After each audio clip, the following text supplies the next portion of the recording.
God's will.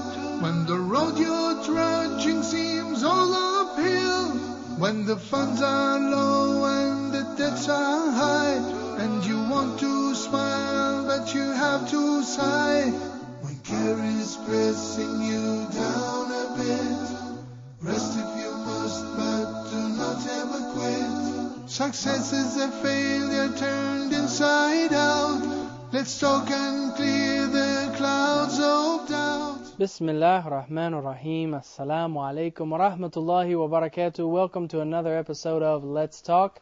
I'm your moderator, Omar Dunlap. We have with us, as always, Brother Idris Tawfiq. Assalamu alaikum. Wa alaikum salam. And we have our wonderful studio audience. Assalamu alaikum. Today we're going to be discussing being ambassadors for Islam, whether we're doing da'wah or just interfaith relations. And without further ado, I'm going to let Brother Idris get right into his reflections, which is my favorite part of every show. Bismillah ar-Rahman ar-Rahim. Alhamdulillahi Rabbil Alameen. Wa salatu wa salam ala ashraf al-mursaleen Sayyid Muhammad sallallahu alayhi wa sallam. Wa salamu alaykum wa rahmatullahi wa barakatuh. In the name of Allah, most gracious, most compassionate.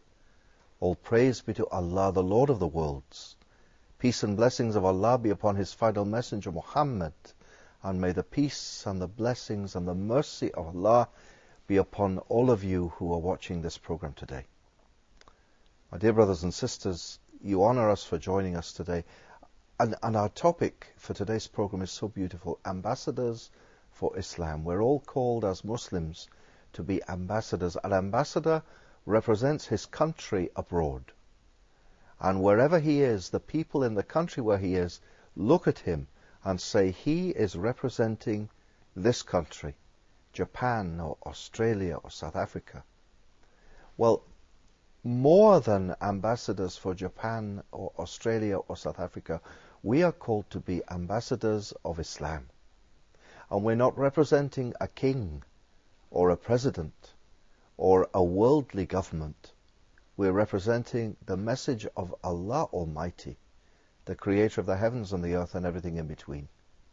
And my thought is very simple today. You know, the messengers of Allah through the centuries were the greatest ambassadors of all, because they were called to bring His message to a people who knew nothing about Him. And each nation was sent a different messenger. And just a thought about Prophet Yunus, alayhi salam, Jonah. All the people watching know the story of Jonah and the fish, Jonah in the belly of the whale. Well, the story of Jonah is you know it, but I just remind you very quickly. Jonah is called to preach to the people of Nineveh and to tell them about the oneness of Allah. There is no God but Allah. And Nineveh was a city great beyond compare, and it was a very bad city. And every vice could be found in this city. And Yunus was called to go and preach to the people there. And he went along and started telling the people there is no God but the one God, Allah. And the people laughed at him and they rejected him. And Yunus, alayhi salam, left the city a broken man, really, because no one had accepted what he'd said. And you can almost imagine, he was a prophet, peace be upon him, but you can almost imagine him going off in a huff, saying, these people didn't listen to what I was telling them.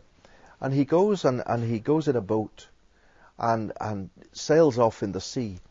And when he's out at sea, a storm arises in the sea. And the godless sailors on the ship say, someone must have offended one of the sea gods. Let's draw lots, let's draw straws to see who has offended the sea gods. And Yunus, alayhi salam, draws the straw not once but 3 times. And they throw him overboard. And he falls down. And as he's falling, he's swallowed by a great fish. And he's taken into the stomach of this fish or this whale. And he goes down. And it's only, in this story is very beautiful. When he gets to the bottom of the ocean, he's surrounded with 3 layers of darkness. He's surrounded with the darkness of the deep. He's surrounded with the darkness of the stomach of the creature he's in. And he's surrounded with the darkness of despair. And it's only when he realizes that there is nothing he can do, And he says to himself, and he cries out loud, La ilaha illa ant, there is no God but you. It's only then that things begin to change. And Allah then uses all things. First of all the very beautiful commentary on this story. All the fishes in the sea start to praise Allah, and the whale starts to praise Allah, and it goes up to the surface and vomits Yunus out onto the shore, and he's on the shore, and all the acids are making his skin sore, and the sun is beating down on him, making him feel ill, and Allah causes a tree to grow up and cover him with its shade. And then eventually the story ends, he goes back to Nineveh to find that the people there had accepted the oneness of Allah. They'd become Muslim. The point of the story is this, that Allah Almighty, when we are called to send His message, when we're called to speak His message, Allah Almighty uses all things to work His purpose out. So in the story of Yunus, He uses the ship, the godless sailors on the ship. He uses the whale. He uses the plant that grows up. He uses the storm out at sea. Now, anyone would think, looking at them, that these are all bad things. A storm, being swallowed by a creature, the sun beating down on his aching flesh. But Allah uses all that. And Allah returns, and who knows what had brought the people to Islam. Maybe they'd been thinking for many, many years about becoming Muslim. Maybe the storm had terrified them. Maybe it was the words of Yunus himself, alayhi salam. We don't know.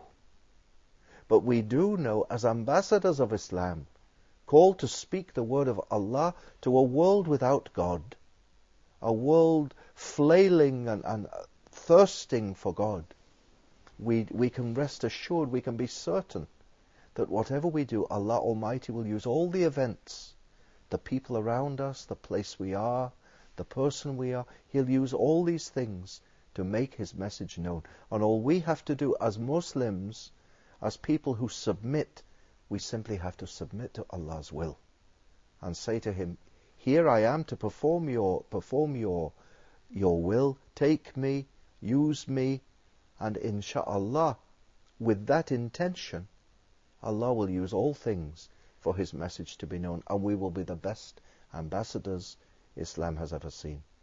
Insha'Allah. Inshallah ta'ala. Very beautiful as always, Brother Idris. We'll be right back after this, just very short message, and we'll take some questions from our audience, inshallah ta'ala. So don't go anywhere, the show's not over yet. We'll be right back. Assalamu alaikum.